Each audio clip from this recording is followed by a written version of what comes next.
मरणान्मुक्ति पिछले कई दिनों से ये उपन्यास चर्चा में है और इस वक्त हमारे स्टूडियो में हमारे साथ हैं इसके लेखक श्री मनोज ठक्कर।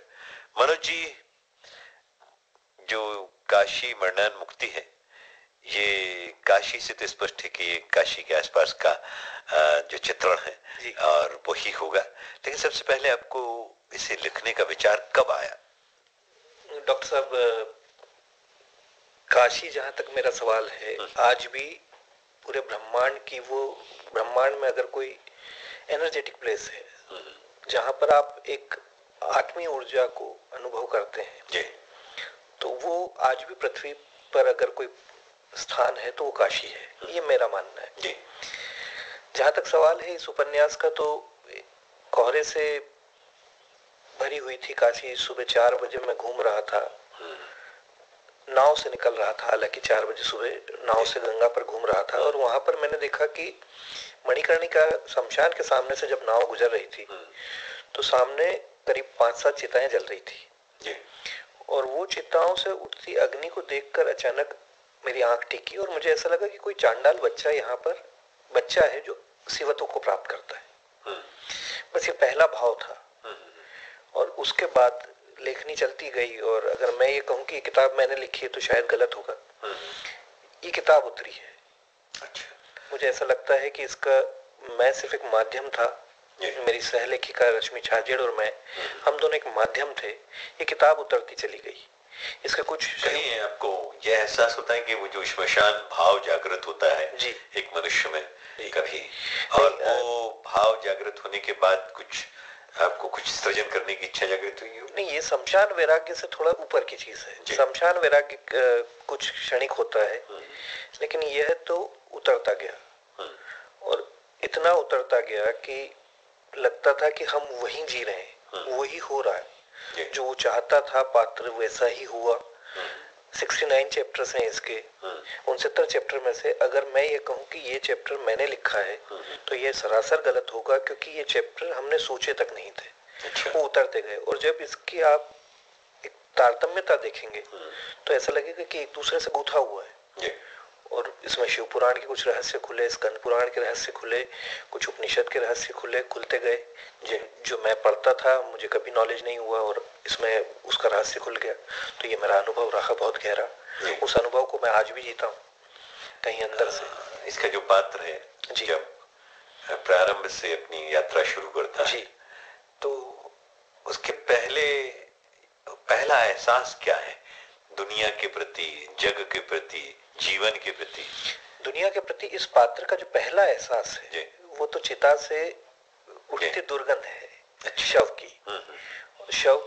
शव से जो कहते हैं कि भाई शव को जब जलाया जाता है तो उससे जो दुर्गंध उठती है, वो नीम के तेल में अगर लहसुन को आप फ्राई करें तो वो सुगंध उठती है। कुछ ऐसी शव की सुगंध होती है, आप उसे दुर्गंध भी कह सकते हैं। तो वो दुर्गंध जो है उसका पहला परिचय इस पात्र के साथ होता है। और इस पात्र का अनुभव जो है वो पहला अनुभव 5 तत्वों से है। आकाश, जल, अग्नि, वायु और पृथ्वी, पंचतत्व। ये 5 तत्व ही इसके रक्षक भी हैं और इसे स्थिति भी दे रहे हैं।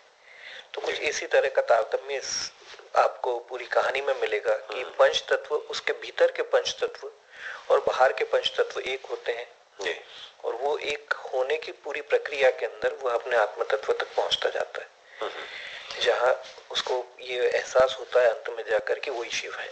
जी। क्रमानुसार थोड़ा सा जैसे कि हम जान भी सकें कि वो पात्र कैसे कैसे, अगर मान लीजिए चिता देखी है उसने तो अग्नि तत्व से परिचित हुआ और अग्नि तत्व को आत्मसात किया, फिर और आगे बढ़ा तो और किसी तत्व को आत्मा, ऐसा कुछ? जी, इसमें जहां तक सवाल है कि आप क्रम के अनुसार कहें तो एक बच्चा, कबीर की तरह का बच्चा जिसके माँ बाप का अंदाजा नहीं है, उसको छोड़ दिया गया शमशान में। उसे एक माँ, दूसरी माँ जिसको बच्चा नहीं है, वो आत्महत्या करने निकली है और वो उसे उठाती है, और फिर जो पालक माता पिता हैं वो उसे लेकर काशी आ जाते हैं। काशी में एक मुसलमान इनको रहने की जगह देता बना है। देता है। और वो मुसलमान जो है वो संगीत तत्व के अंदर ईश्वर को ढूंढता है। और कहीं मुसलमान होने के बाद भी वो वेदों और पुराणों पर एक प्रभावशाली अपना वर्चस्व रखता है। और उसी से वेदों पुराणों की बातें इस बच्चे को मिलती है। पर इस बच्चे का जो पहला अट्रैक्शन है वो हमेशा की तरह से वो हमेशा ही चिता के प्रति रहा है। तो बस वो चिता देखता है और वो चिता की तरफ लालायित होता है। और धीरे धीरे फिर वो वहां जाके चांडल बनता भी है। और उसके लिए चिता को अग्नि देना या शमशान को साफ रखना शिव की साधना है। और वो उस साधना में लीन ये मानता है कि मैं शिव के ही अधीन शमशान में कार्य कर, मुर्दों को जलाकर उनको मुक्ति देकर मैं शिव का ही कार्य कर रहा हूँ। तो मुझे मंदिर जाने की भी जरूरत नहीं है। तो वो मंदिर से भी कोसों दूर है। मंदिर के इस पूरे उपन्यास में वो 12 ज्योतिर्लिंग की यात्रा करता है, 4 धाम की यात्रा करता है। लेकिन जिस जगह जाता है वहां मंदिर के शिखर दर्शन करता है। कभी चांडाल होने से वो खुद को अपवित्र मानता है, खुद को, और वो अंदर नहीं जाता। लेकिन वो बाहर से देखते हुए, शिखर दर्शन करते हुए भी अंदर के शिव तत्व से एक होता है। तो उसकी जो पूरी यात्रा है, कहते हैं कोई भी तीर्थ यात्रा स्वयं से स्वयं तक की यात्रा है। तीर्थ अर्थात स्वयं को खोजना, खुद के भीतर खोजना। और जब आपको स्वरूप का ज्ञान होता है तो अंदर बाहर सब एक हो जाता है। द्वैत खत्म हो जाता है। द्वैत, माया और द्वैत एक ही बात है। मन और माया एक ही बात है। मन 2 को जन्म देता है। और जहां 2 है वहां पर कोई भी कहेगा, कभी भी कहेगा तो ये कहेगा कि पर याद रख मैं तेरा गुरु नहीं हूं। या ये कह लीजिए, इसका ठीक विपरीत भी कह सकते हैं कि कोई इंसान कह सकता है कि मैं तेरा गुरु हूं। अगर मैं तेरा गुरु हूं तो मैं और तू हो गए। और मैं और तू अर्थात माया। तो जहां द्वैत है वहां माया है। और शिव जो है वो इससे ऊपर बसता है, वो अद्वैत में बसता है। तो ये द्वैत से अद्वैत की डोरी भी है। किताब साकार से निराकार के बीच का एक धागा भी है। तो साकार को साध कर अर्थात स्वयं की काया को साध कर, स्वयं की काया को काशी मानकर उसके अंदर शिव तत्व को का साक्षात्कार अर्थात स्वरूप का साक्षात्कार, वहां जाके जैसे ही स्वरूप का साक्षात्कार होता है तो आपको ये लगेगा कि ये काशी में ये शरीर सब कुछ नहीं है।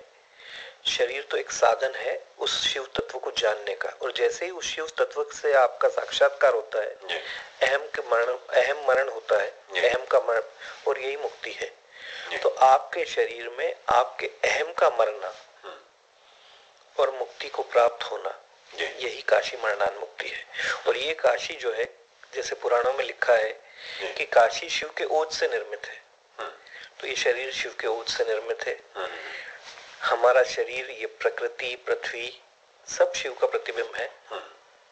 और जहां वो साक्षात्कार होता है ये द्वैत खत्म हो जाता है और जो कुछ है सब शिव है। सिर्फ साधना है, जानना है।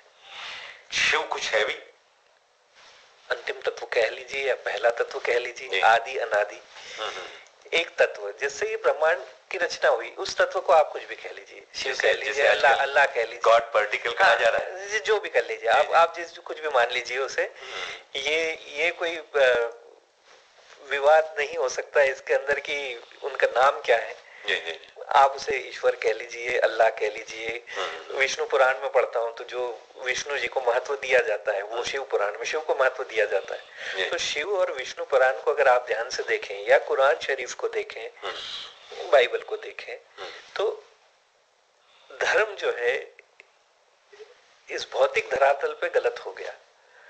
अन्यथा धर्म तो जो है वो उंगली है जो चांद की तरफ इशारा करती है। बदकिस्मती हमारी यह है कि हमने उंगली को पकड़ लिया, चांद को छोड़ दिया। किसी शायर ने कहा है कि मेरे ख्यालों की बुलंदी देख मैंने खुदा बना दिया जी। तो ये ख्यालों की बुलंदी तो नहीं है। नहीं, न था कुछ तो खुदा था। गालिब कहते हैं कि न था कुछ तो खुदा था, न होता कुछ तो खुदा होता। डुबोया होने ने मुझे मेरे, न होता तो क्या होता, खुदा होता। तो मैं, जहां मैं है वहीं आप उसे ख्यालों की बुलंदी भी मान लीजिए। तो फिर मैं है तो फिर माया है, और माया में सब कुछ द्वैत है।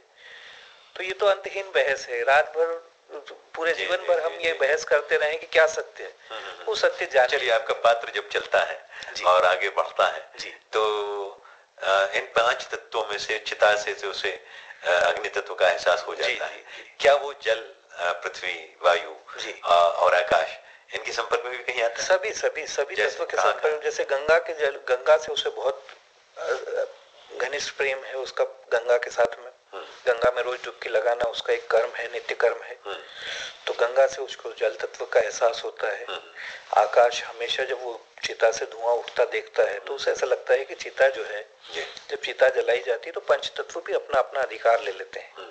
कुछ मिट्टी ले लेती है पृथ्वी, कुछ आकाश ले लेता है, कुछ अग्नि ले लेती है, कुछ जल ले लेता है। तो सब तत्व अपने अपनी हिस्सेदारी ले लेते हैं।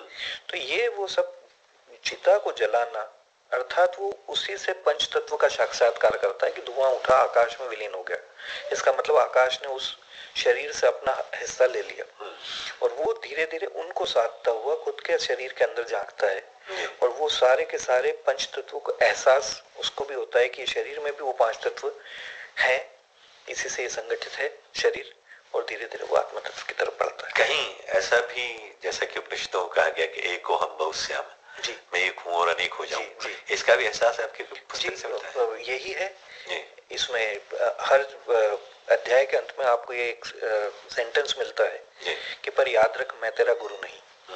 तो ये सेंटेंस का क्या अर्थ है इसको मैं जरा आपको बताना चाहूंगा कि जब जीव और शिव एक होता है तो अद्वैत सत्ता है, और अद्वैत के अंदर अगर शिव कहे या जीव कहे, जो भी कहे, वो ये कहेगा कि यति ब्राह्मण योगी तो क्या, जो मेरा भक्त है वह चांडाल भी है तो मुझे प्रिय है, उससे तो आज मैं स्वयं शिव ही प्रसाद ग्रहण करने के लिए यहाँ आस्थित हुआ हूँ।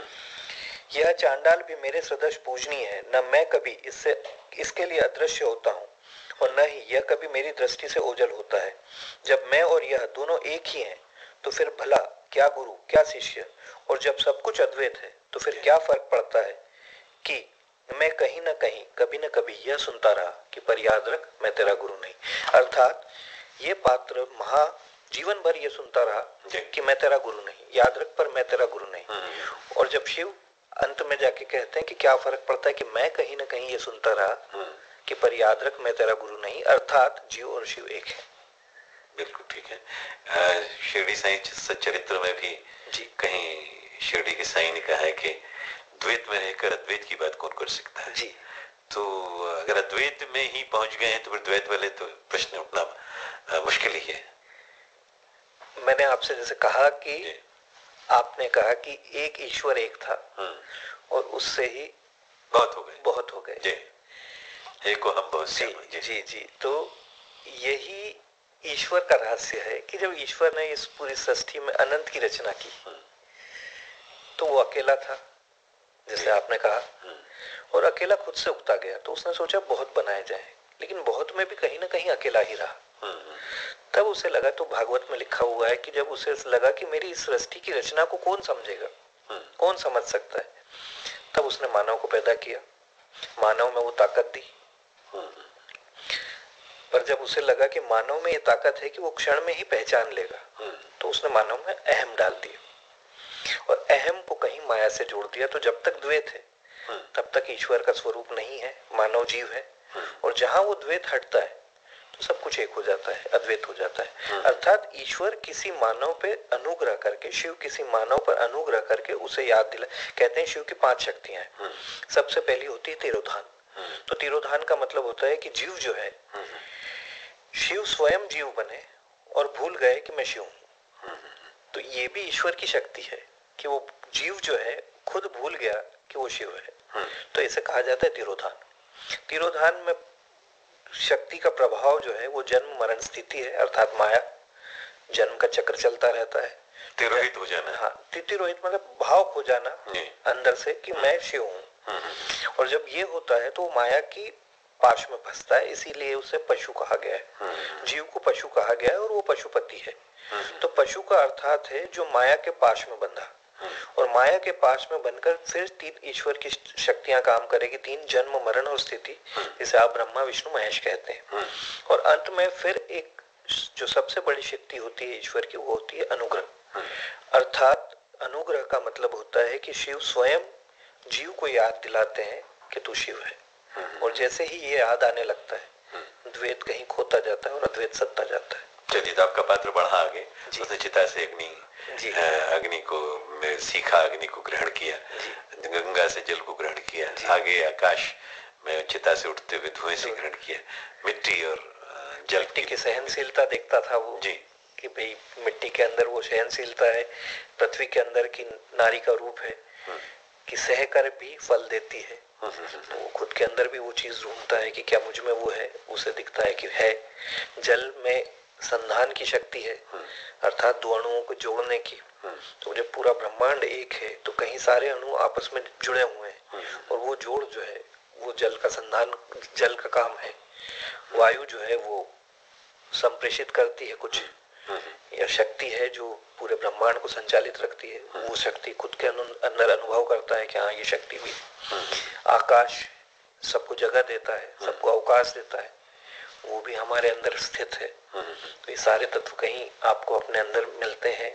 इस पूरी उपन्यास में आपका पात्र कभी ऐसा महसूस नहीं करता कि कोई एक तत्व उसको अपनी तरफ ज्यादा आकर्षित कर रहा है? नहीं, ऐसा तो अनुभव नहीं करता, लेकिन पूरे जो पात्र की सबसे बड़ी व्यथा है वो जब बचपन से ये सुनता आया है कि पर याद रख मैं तेरा गुरु नहीं, तो उसकी सबसे बड़ी व्यथा है कि मेरा गुरु कौन है।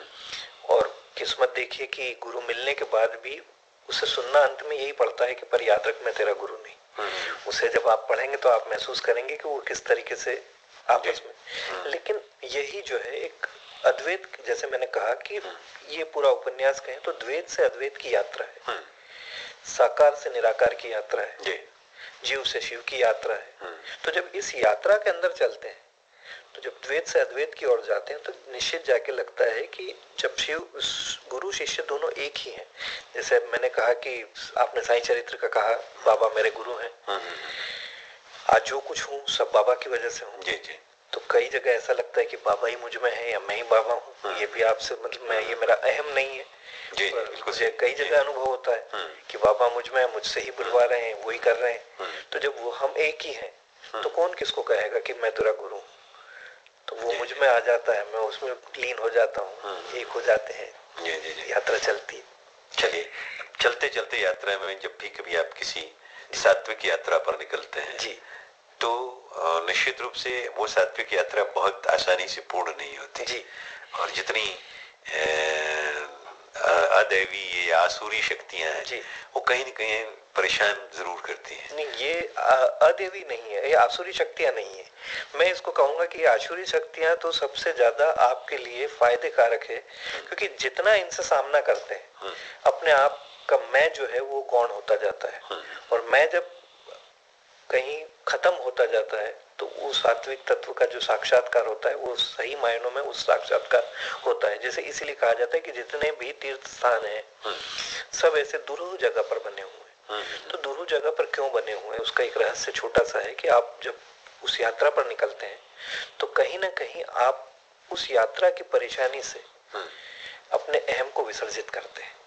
कहीं आपका अहम खोता है और किसी क्षण ये लगता है कि ये मिट्टी और मेरी मिट्टी एक ही है।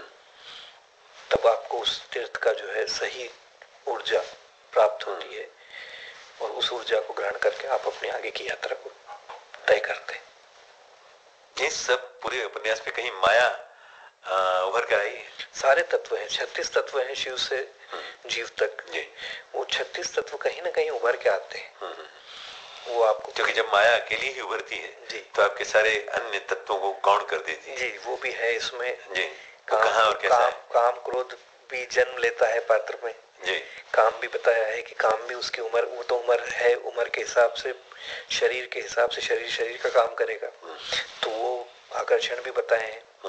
वो आकर्षण भी स्पष्ट रूप से दिखते हैं कि यहाँ पर काम ने जो है पात्र को घेरा, माया ने घेरा, उस तरफ बढ़ता भी है, लेकिन कोई एक शक्ति उसे वहां से निकाल लेती है और वो आगे बढ़ते हैं। मतलब सिंपल ये है कि जब कबीर जैसा माया महा ठगनी मैं जाने जी, कबीर और तेलंग स्वामी जो इनके गुरु हैं, जब वो इस काया की रचना में काया को कलंकित नहीं होने देते तो फिर दुनिया का कोई भी कलंक इस काया को नहीं छू सकता। और अगर कोई कलंक छूता है तो वो कबीर और गुरु पर ही दाग नहीं अपितु काशी विश्वनाथ पर दाग है। तो वो कैसे सहेगा? तो काशी विश्वनाथ वो दाग कभी नहीं लगने देता। जी।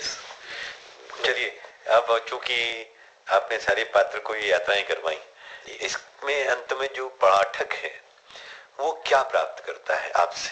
एक लेखक स्वरूप की ओर बढ़ता है, खुद के स्वरूप की ओर बढ़ता है।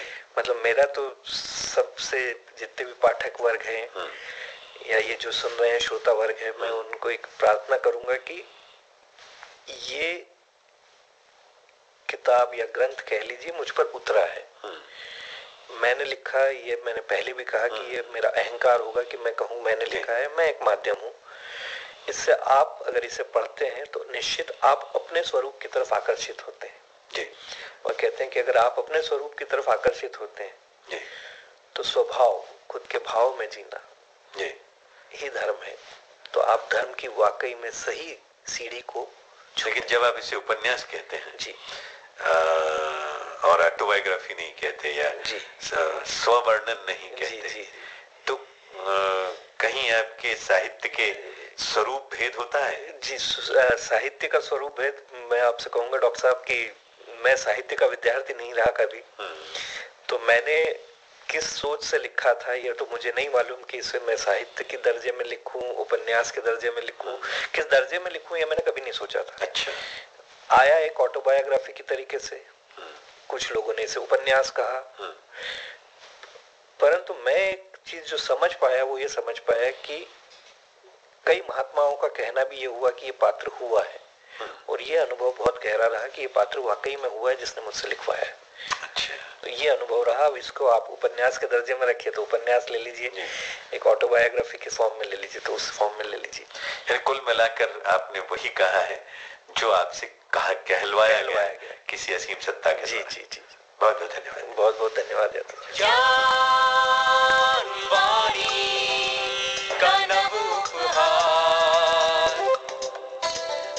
शिक्षा